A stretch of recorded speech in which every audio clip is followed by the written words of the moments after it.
Hello everyone. Hello my dear friends. Today we talk about the topic articles.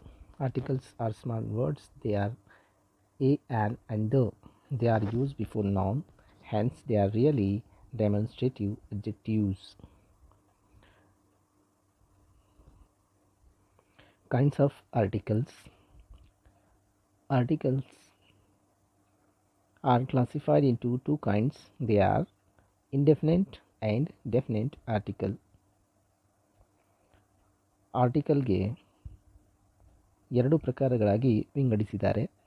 ಒಂದು definite article ಮತ್ತು ಇನ್ನೊಂದು indefinite article. Indefinite article ಅಂದರೆ ಅನಿಶ್ಚಿತ ಉಪಪದಗಳು. A ಮತ್ತು an are called indefinite articles. They are so called because they do not denote any particular person or things. A ಮತ್ತು an ಅನಿಶ್ಚಿತ ಉಪಪದಗಳೆನ್ನುತ್ತಾರೆ, ಏಕೆಂದರೆ ಅವು ನಿರ್ದಿಷ್ಟ ವ್ಯಕ್ತಿ ಅಥವಾ ವಸ್ತುವನ್ನು ಸೂಚಿಸುವುದಿಲ್ಲ. They bought a notebook. Raju saw an egg in the nest. A is used in the following 5 senses. ಒಂದನೇದು ಎ ಒಂದು ಅಂತಲೂ ಆಗುತ್ತೆ.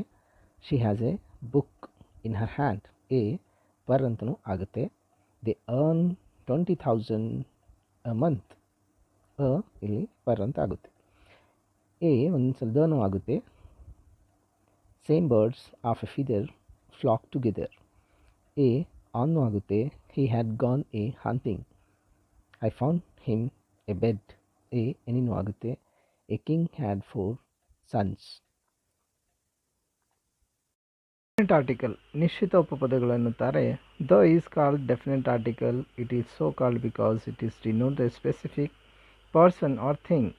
It is used with both singular and plural.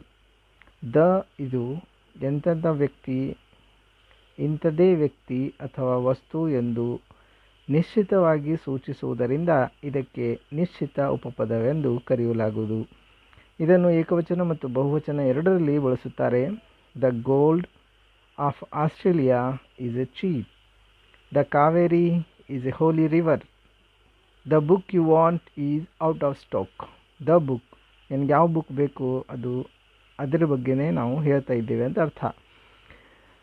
ಮತ್ತು ದ ಅನ್ನಬೇಕು ಮತ್ತು ಯಾವಾಗ ದಿ ಅನ್ನಬೇಕು ಅಂತ ಇದರಲ್ಲಿ ನಾವು ನೋಡ್ಬೋದು.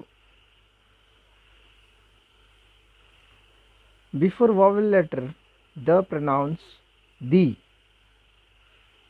ಮೇಲೆ ನೋಡಿರುವ ಹಂಗೆ before the consonant letter the Ramayana ಅಂದರೆ ರಾಮಾಯಣ